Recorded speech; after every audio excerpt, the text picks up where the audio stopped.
Hello guys, നമുക്കിന്നൊരു കിടിലൻ chicken കറി recipe കണ്ടാലോ. അതിനായിട്ടൊരു ചട്ടി വെച്ച് ഹോൾ സ്പൈസസ് എല്ലാം കൂടെ ഒന്ന് റോസ്റ്റ് ചെയ്തെടുക്കാം.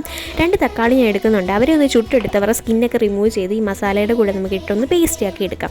ഇനി ഒരു ചട്ടി വെച്ചിട്ട് കുറച്ച് ഓയിൽ ഒഴിച്ച് അതിലേക്ക് ഇഞ്ചി, വെളുത്തുള്ളി, പച്ചമുളക് ചതച്ചതും കൂടെ ആഡ് ചെയ്തിട്ട് അതിൻ്റെ കൂടെ തന്നെ സവാള ആഡ് ചെയ്യാം. കുറച്ച് ഉപ്പ് ആഡ് ചെയ്യുന്നുണ്ട് പെട്ടെന്ന് വഴന്ന് കിട്ടാനായിട്ട്. പിന്നെ കുറച്ച് കരിയാപ്പില.